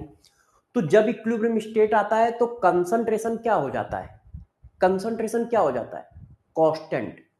जब इक्विलिब्रियम आता है तो कंसंट्रेशन क्या हो जाता है, क्या हो जाता है। जब इक्विलिब्रियम आता है तो कंसंट्रेशन कांस्टेंट हो जाता है, और कांस्टेंट होने पर लाइन क्या हो जाती है। हर जगह देखो क्या है, लाइन कैसी हो जाती है, parallel to axis, parallel to axis हो जाती है। तो निकम्मो, पैरेलल टू एक्सिस कहां पर है, ये देखो, ये वाला पार्ट जरा चेक करो। बी पॉइंट पे दोनों लाइनें एक दूसरे के पैरेलल है कि नहीं, देखो यहां तो बस मिल रही है। पैरेलल कहां है, सी पॉइंट पे। सी पॉइंट पे तो दोनों का कंसंट्रेशन सेम है। तो क्या इक्विलिब्रियम वहां आता है जहां दोनों के कंसंट्रेशन सेम होते हैं। ऐसा पढ़ाया है क्या मैंने कि इक्विलिब्रियम वहां आएगा जहां पर दोनों के कंसंट्रेशन सेम होंगे। ऐसा पढ़ाया है क्या, नहीं। मैंने पढ़ाया है कि जब इक्विलिब्रियम आएगा तो रिएक्टेंट एंड प्रोडक्ट के कंसंट्रेशन कांस्टेंट होंगे, और जब कांस्टेंट होंगे तो ग्राफ में कैसे दिखेंगे, पैरेलल दिखेंगे। पैरेलल कहां दिख रहा है, यहां दिख रहा है। तो पॉइंट बी इक्विलिब्रियम को रिप्रेजेंट कर रहा है। पॉइंट सी कैसे कर रहा है, सी पे कहां पैरेलल लाइन है, सी पे कहां पैरेलल लाइन है बताओ भाई। जब इक्विलिब्रियम आएगा, ये देखो ग्राफ बने हैं कि जब इक्विलिब्रियम आएगा तो रिएक्टेंट एंड प्रोडक्ट के कंसंट्रेशन कांस्टेंट होंगे। कांस्टेंट होने की वजह से लाइन पैरेलल हो जाएंगी, टाइम के साथ चेंज नहीं हो रहा है तो लाइनें पैरेलल है। देखो क्या लिखा है, इक्विलिब्रियम स्टेट कहां लिखा है, जहां पर दोनों लाइनें पैरेलल है। इक्विलिब्रियम स्टेट कहां लिखा है, जहां पर दोनों लाइनें पैरेलल है। इक्विलिब्रियम स्टेट कहां लिखा है, जहां पर दोनों लाइनें पैरेलल है। कि इक्विलिब्रियम स्टेट वहां लिखा है जहां पर दोनों के कंसंट्रेशन बराबर है। इसमें बराबर है ना, क्या इसमें बराबर है, इसमें बराबर है नहीं, क्योंकि इक्विलिब्रियम पे कंसंट्रेशन बराबर हो भी सकते हैं, नहीं भी हो सकते हैं। इक्विलिब्रियम स्टेट पे reactant and product concentration constant जरूर होंगे, चाहे कुछ भी हो जाए, बराबर होंगे ये नहीं कहा जा सकता। तभी तो तीन कंडीशन आई है। तो इसका मतलब यहां पर देखो लाइनें पैरेलल हैं, ये लाइन देखो पैरेलल है, ये लाइन पैरेलल है, ये रिएक्टेंट की लाइन है, ये प्रोडक्ट की लाइन है। तो इसका मतलब इक्विलिब्रियम यहां पे आया। अब इक्विलिब्रियम के बाद क्या हुआ, प्रोडक्ट बढ़ता चला गया, रिएक्टेंट नीचे आता चला गया। क्या ये बात समझ पाए कि आंसर बी क्यों होगा, क्या सभी बच्चे ये बात समझ पाए आंसर बी क्यों होगा। अरे भाई क्या ये सब लोग समझ पाए हो कि आंसर बी क्यों होगा? समझ पा रहे हो? यस। अच्छा, अब देखो इक्विलिब्रियम स्टेट पे और कैसा क्वेश्चन आ सकता है। मैं आपको क्वेश्चन देता जाऊंगा, आप समझते जाइएगा, ठीक है? गौर से देखो, देखिए मैंने एक क्वेश्चन दिया, ध्यान दीजिए, at equilibrium, at equilibrium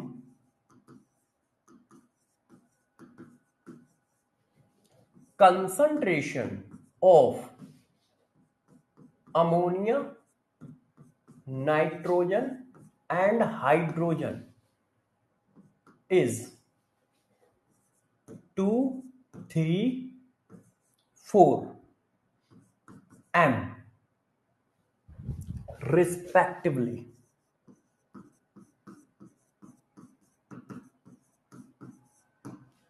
Select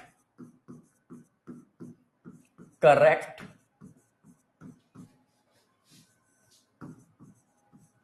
graphical representation.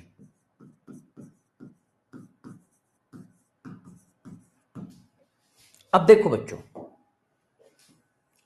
आपको क्या है, वैल्यू देके ग्राफ पूछ रहा है कि इक्विलिब्रियम को कौन सा ग्राफ रिप्रेजेंट कर रहा होगा।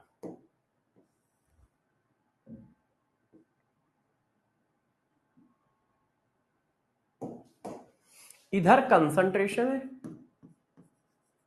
और इधर टाइम है।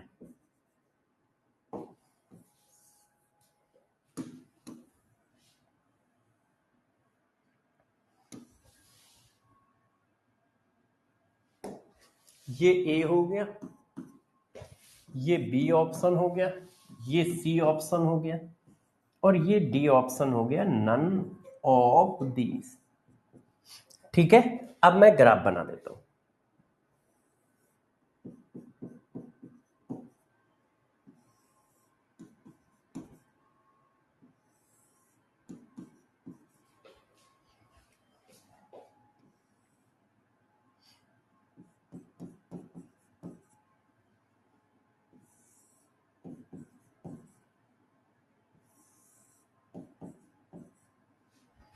अच्छा, रिएक्शन भी लिख देता हूं। मान लो किसी बच्चे को हो कि रिएक्शन क्या है, तो रिएक्शन हमारी ये है।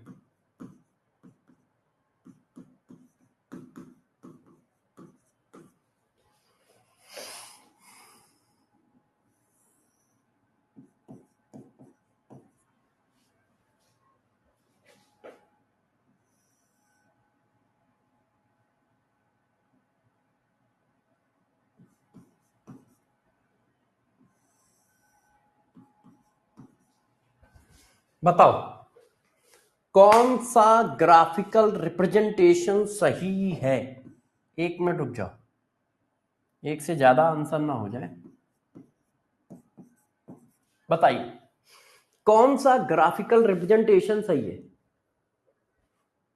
जब इक्विलिब्रियम आया तो अमोनिया 2 मोलर है, हाइड्रोजन 4 मोलर है, नाइट्रोजन 3 मोलर है। जब इक्विलिब्रियम आया तो अमोनिया 2 मोलर है, हाइड्रोजन जो है 4 मोलर है, नाइट्रोजन 3 मोलर है। तो अब देखो ऐसे ग्राफ को कैसे पहचानोगे? देखो सबसे पहले देखो कि रिएक्टेंट कौन है, प्रोडक्ट कौन है। रिएक्टेंट कौन है? नाइट्रोजन और हाइड्रोजन। इसका मतलब ये T=0 से स्टार्ट नहीं हो सकते भाई। रिएक्टेंट का कंसंट्रेशन हमेशा कुछ होगा। अब रिएक्टेंट T=0 पे 0 कैसे हो सकता है? ये रिएक्टेंट है तो इसकी वैल्यू 0 कैसे हो सकती है T=0 पे? इसका मतलब ये ग्राफ ही गलत है। रिएक्टेंट हमेशा ऊपर से नीचे की ओर आएगा और प्रोडक्ट हमेशा 0 से चालू होगा। क्यों? क्योंकि यार T=0 पे तो प्रोडक्ट 0 होगा। अब प्रोडक्ट कौन है? अमोनिया। इसमें अमोनिया ऊपर से चालू हो रहा है तो ये ग्राफ ही सही नहीं है। इसमें नाइट्रोजन नीचे से चालू हो रहा है इसलिए गलत है। अमोनिया ऊपर से चालू हो रहा है इसलिए गलत है। इसमें अमोनिया ऊपर से चालू हो रहा है, गलत है। रिएक्टेंट नीचे से चालू हो रहे हैं, गलत है। क्योंकि T=0 पे प्रोडक्ट थोड़ी होगा, T=0 पे रिएक्टेंट होगा, है कि नहीं?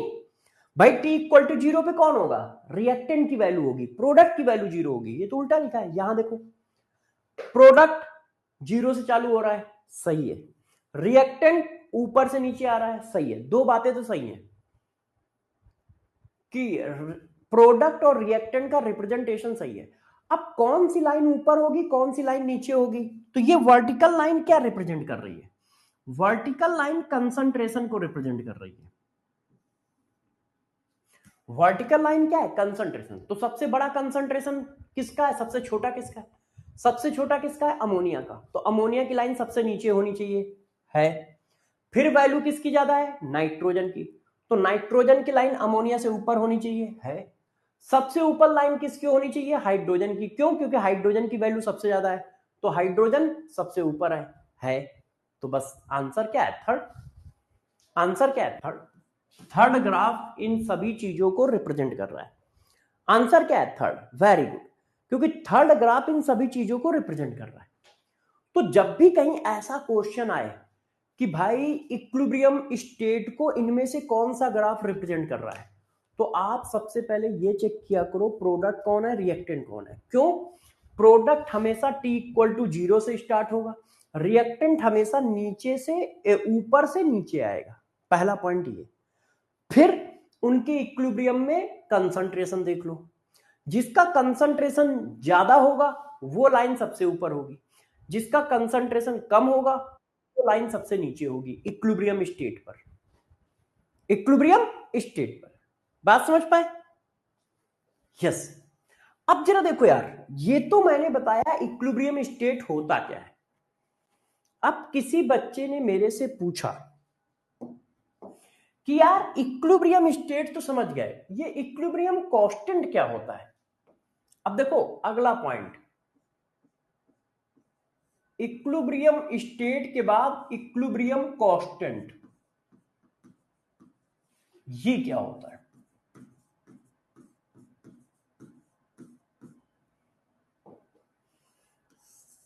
कि इक्विलिब्रियम कांस्टेंट क्या होता है, क्या होता है इक्विलिब्रियम कांस्टेंट क्या होता है। सर सीएसडी दे दो बस, अच्छा सीएसडी दे दे तो कोई बात नहीं, आप इक्विलिब्रियम कांस्टेंट ना पढ़ के एक्टिव मास पढ़ लो। आप समझो मेरी बात, मैं सीएसडी दे देता हूं, एक्टिव मास हेडिंग पढ़ा देता हूं। आप लोगों ने ये हेडिंग किसी किसी बुक में केमिकल काइनेटिक्स में लिखी देखी होगी, मगर ये मेन हेडिंग यहां की है, एक्टिव मास। एक्टिव मास क्या होता है जरा समझो, ये 2 सेकंड में खत्म हो जाएगा, फिर सीएसडी दे देंगे। एक्टिव मास क्या होता है, सारे बच्चे गौर से ध्यान दें। एक्टिव मास क्या है, ये कंसंट्रेशन टर्म है। क्या है बच्चों, कंसंट्रेशन टर्म है। जैसे नॉर्मलिटी है, मोलरिटी है, मोल फ्रैक्शन है, मास परसेंटेज है, उसी तरह से एक्टिव मास भी एक कंसंट्रेशन टर्म है। ये बेसिकली यूज किया जाता है इक्विलिब्रियम रिएक्शन के लिए। ये बेसिकली किसके लिए यूज किया जाता है, इक्विलिब्रियम रिएक्शन के लिए, mainly used in chemical reaction. अब ये होता क्या है, एक्टिव मास जो होता है, एक्टिव मास जो होता है इसको रिप्रेजेंट किया जाता है, रिप्रेजेंट किया जाता है स्क्वायर ब्रैकेट से। इसका रिप्रेजेंटेशन क्या है, स्क्वायर ब्रैकेट, स्क्वायर ब्रैकेट। और एक्टिव मास क्या होता है, एक्टिव मास जो होता है वो मोलरिटी के डायरेक्टली प्रोपोर्शनल होता है, मोलरिटी ऑफ सॉल्यूशन या सब्सटेंस के डायरेक्टली प्रोपोर्शनल होता है। जब आप प्रोपोर्शनल का साइन हटाते हो तो एक कांस्टेंट आ जाता है।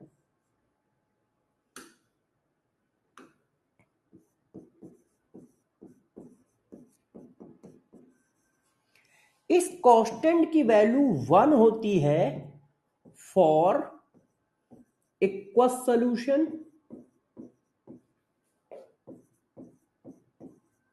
और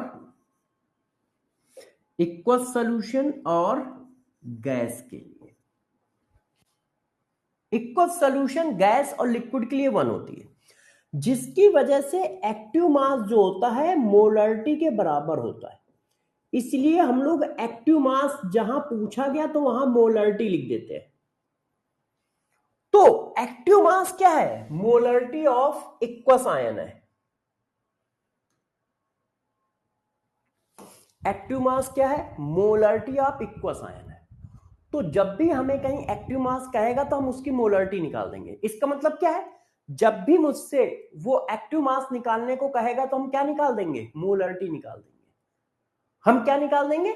मोलरिटी निकाल देंगे। फॉर एग्जाम्पल जैसे मैंने ये क्वेश्चन दिया, देखो गौर समझिए, एक रिएक्शन है PCl5 reversible PCl2 PCl3 plus ये मैंने कहा देखो 2 mole of PCl5 present in 10 liter closed container. Calculate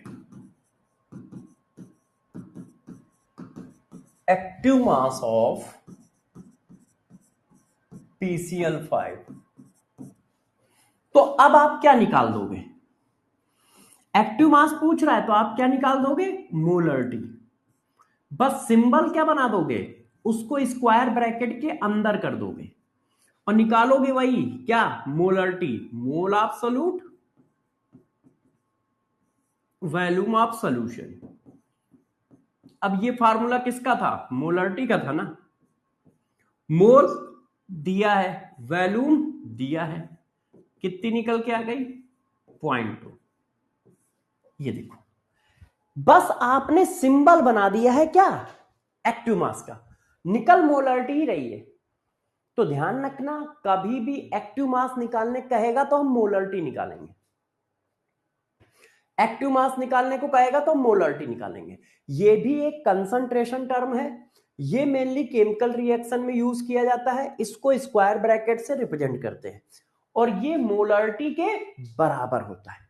ये देखो, इसीलिए आप देखना कि हम लोग एक्टिव मास मतलब स्क्वायर ब्रैकेट का साइन लगा के चलते हैं। तो वो स्क्वायर ब्रैकेट का साइन इसलिए क्योंकि हम वहां एक्टिव मास निकाल रहे होते हैं। वो बात अलग है कि वो मोलरिटी के बराबर होता है तो मोलरिटी ही निकाल रहे होते हैं। अच्छा, ये बात बच्चों को समझ में आ गई। तो अब बच्चों देखो, मैं CHD दे देता हूं। CHD दे देता हूं। सब लोग जरा CHD नोट करो आज के, है ना। और फिर और पढ़ाता भी हूं अभी CHD। सबसे पहले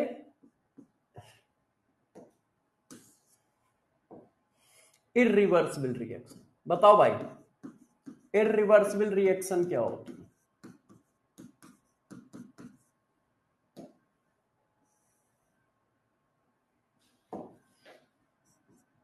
occurs only forward direction.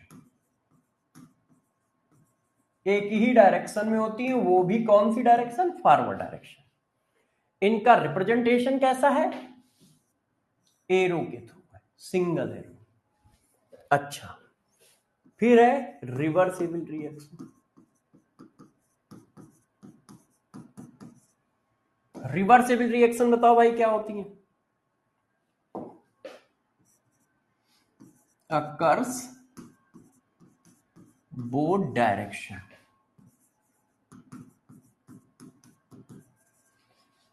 but resultant direction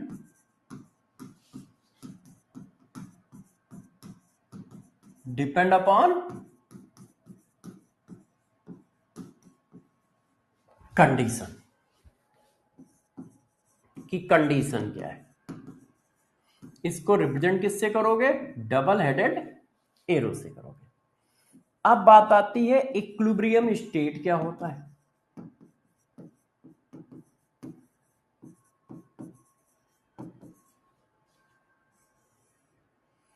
तो इक्विलिब्रियम स्टेट क्या होता है? जहां पर डेल्टा जी की वैल्यू 0 होगी उसको इक्विलिब्रियम स्टेट कहेंगे। ठीक है, डेल्टा जी नॉट कुछ भी हो सकता है, 0 भी हो सकता है, पॉजिटिव भी हो सकता है, निगेटिव भी हो सकता है। In equilibrium state, equilibrium state पर इसकी वैल्यू कुछ भी हो सकती है। इक्विलिब्रियम स्टेट किसको कहते हैं? जहां पर डेल्टा जी की वैल्यू 0 होती है। फिर जब इक्विलिब्रियम आता है तो rate of forward reaction, rate of backward reaction बराबर होते हैं। इक्विलिब्रियम एक डायनेमिक इक्वेशन है, डायनेमिक स्टेट है। इक्विलिब्रियम में इक्वल टेंडेंसी होती है, equal tendency, tendency to move forward and backward.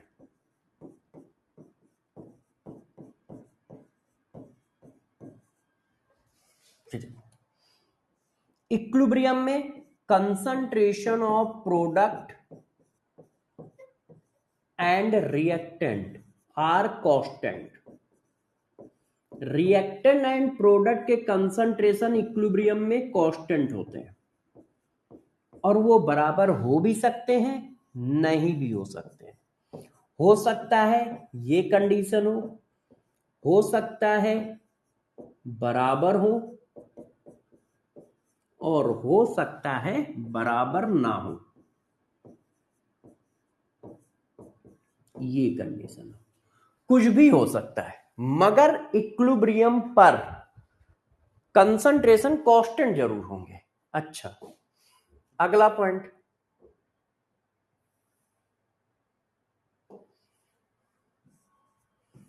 Catalyst does not change position of equilibrium, position या location of equilibrium.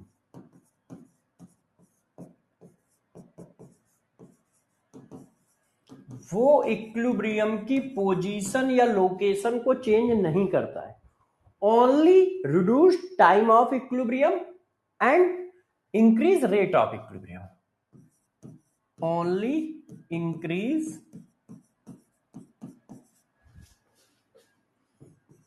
rate of forward and backward reaction and reduce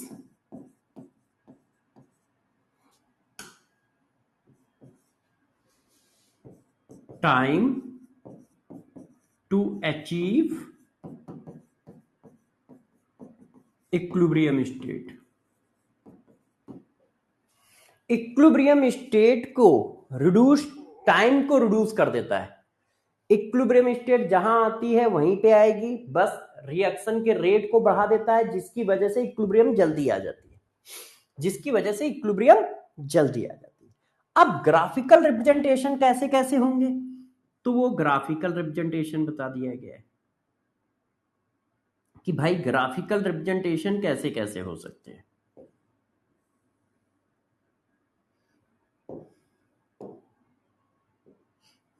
ये है concentration versus time graph. ऐसे graph कितने होंगे, एक minute,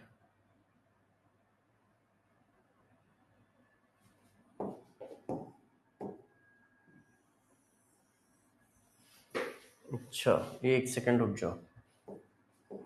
अब बनाओ।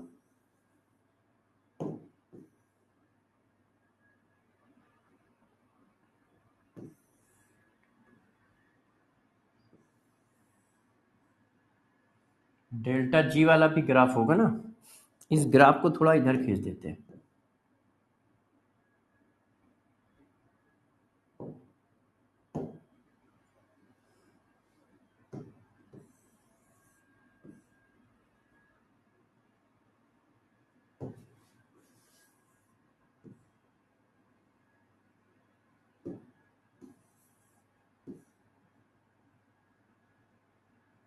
अब देखो बच्चों, एक कंडीशन क्या है कि रिएक्टेंट का रेट ज्यादा है, प्रोडक्ट का रेट कम है।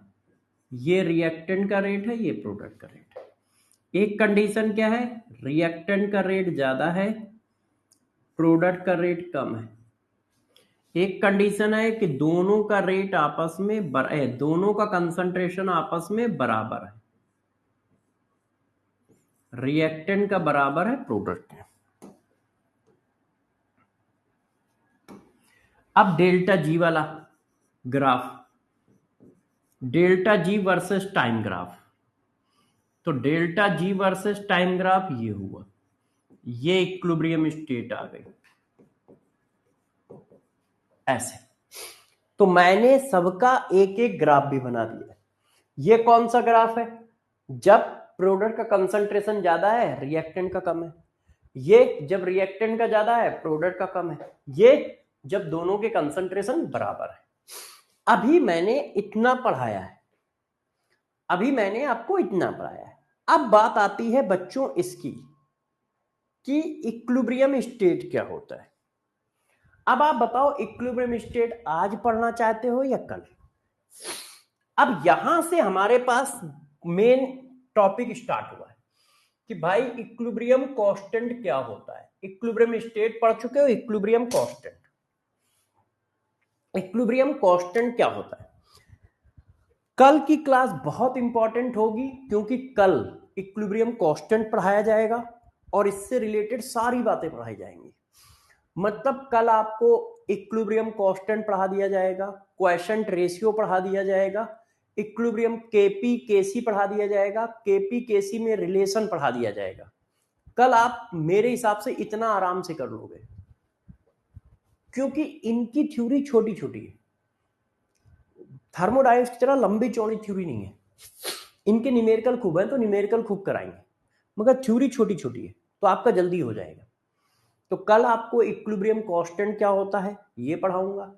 इक्विलिब्रियम कांस्टेंट में केपी क्या होता है, केसी क्या होता है, उनके बीच में रिलेशन क्या होता है, ये सारी बातें बता दूंगा। और क्वोशिएंट रेशियो की डेफिनेशन भी कल हो जाएगी। कल क्वोशिएंट रेशियो भी हो जाएगा। और कल केपी केसी और इनके बहुत सारे क्वेश्चन भी आपको करने होंगे। ठीक है, तो कल हम लोग मिलेंगे। आप सभी बच्चे सीएसडी नोट कर ले, अच्छा लिख ले अच्छे से। सीएसडी वाला बॉक्स बना दूं।